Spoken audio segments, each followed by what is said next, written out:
कक्षा में हम लोग ऐसे लिखने पर विचार करेंगे, अंग्रेजी में भी और हिंदी में भी दोनों एक साथ चलेगा ना। ध्यान दे बच्चे, पहले मान लिया जाए कि जाना पहचाना आप हम लेते हैं, गाय पर लेख लिखना है ना, तो आप लोग गाय पर जब लेख लिखने लगते हैं, गाय पर जब लेख लिखने लगते हैं तो इतना ज्यादा गाय का प्रयोग करते हैं, इतना ज्यादा संज्ञा लिखते हैं, और सर्वनाम भी आप जानते हैं लेकिन सर्वनाम का प्रयोग नहीं करते हैं। इससे आपका भाषा शैली बहुत खराब हो जाता है। तो भाषा शैली को बनाने के लिए लिटरेचर में संज्ञा के बाद सर्वनाम का प्रयोग किया जाता है, और जितने पद होते हैं, व्याकरण का जितने पद होते हैं, समय समय पर उनका सही जगह पर उपयोग किया जाता है। मैं सिर्फ आप लोगों को संकेत बता दे रहा हूँ, जैसे गाय जानी पहचानी जानवर है, गाय को हम माता भी कहते हैं, इस पर कैसे लेख लिखे। तो सबसे पहले तो हम परिचय कराएंगे ना, क्या करेंगे, परिचय कराएंगे। जैसे गाय के बनावट के बारे में हम लिख देंगे, गाय के बनावट, गाय के क्या कर रहा है सर, वीडियो सब बच्चा कैसा पढ़ता है, डबल टीचर है आपको क्लास में बैठ नहीं बताइए कितना सर, आप ये जो पढ़ा रहा है सर कितना है।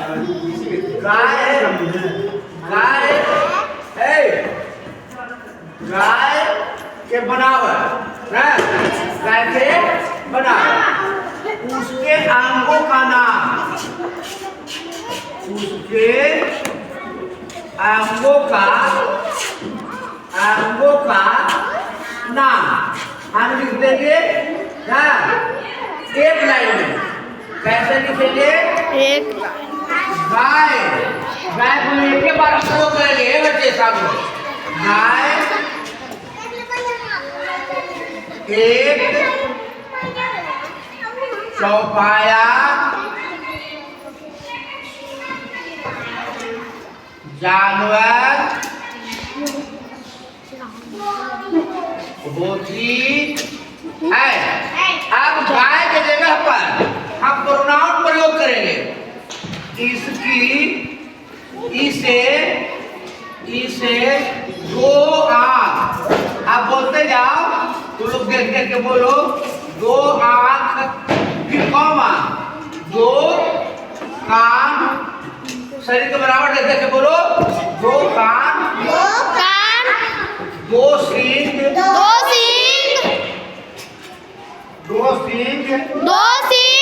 और क्या है, और बोलिए, चार पैर, हरा नहीं, चार पैर। गाय का खून फटा हुआ होता है,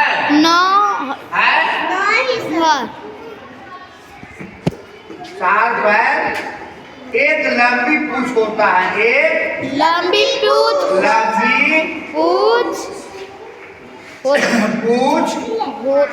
होता है, एक लंबी पूंछ होता है। अच्छा, अब लगभग गाय के हम बनावट को तो लिख लिए, अब इसका रंग हम लिखेंगे ना, रंग। अब हाली गाय नहीं लिखेंगे, एक ही बार गाय लिख दिए। अब यहाँ सर्वनाम का प्रयोग है, सर्वनाम का प्रयोग प्रॉपर ध्यान दे रहेगा। अब यहाँ हम सर्वनाम का प्रयोग ज्यादा करें,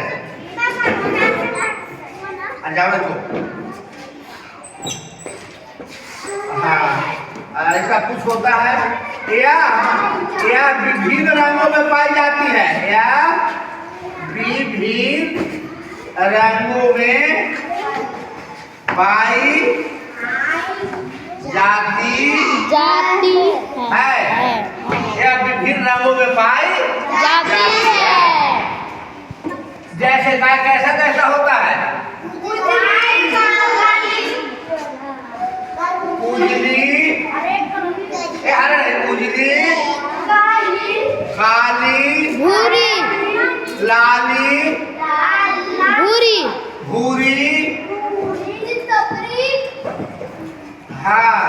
इत्यादि। इत्यादि आप समझ रहे बच्चे? Yes sir. अब गाय की खाना क्या खाती है? भूसा घास। हाँ, चोकर। गाय भूसा चोकर। चोकर नहीं, एक बार खाती है लिखाएगा ना। भूसा घास खरी चोकर। खरी चोकर चोकर दाना पानी इत्यादि खाती है। आप समझ गए? Yes sir. अब गाय का तो भोजन हो गया। अब गाय खिला देती है ना।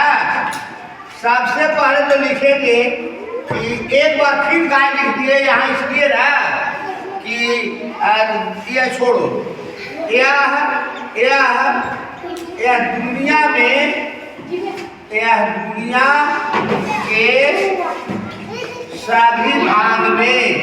दुनिया के सभी भाग में पाई जाती है।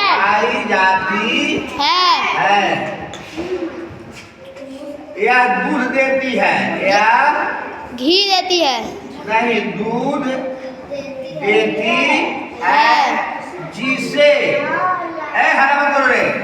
जिसे विभिन्न प्रकार की मिठाइयाँ बनाई जाती है। गाय का दूध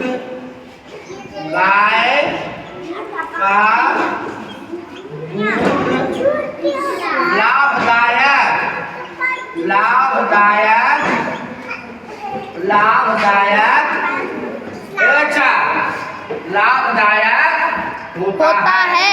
गाय का दूध लाभदायक होता है। बच्चे हल्ला नहीं करिए।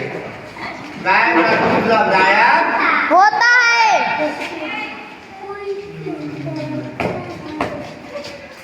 गाय बच्चा जा खोलो लड़का देती है।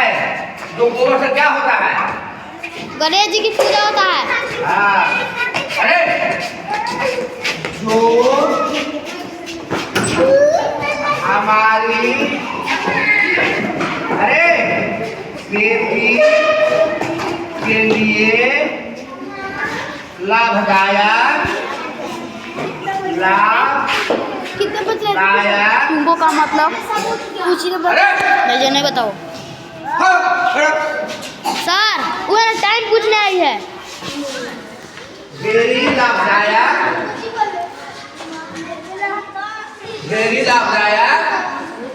हाँ, गाय खेती के लिए लाभदायक है। गाय के मरने के बाद उसका चमड़ा से जूता वासर इत्यादि बनता है। आप समझ गए? अरे इस प्रकार गाय जीवन में भी लाभदायक है। और मरने के बाद भी लाभदायक है। इसीलिए हम लोग गौ के मारे, इसीलिए गौ को माता कहते हैं। इसीलिए इसीलिए गौ को माता कहते हैं।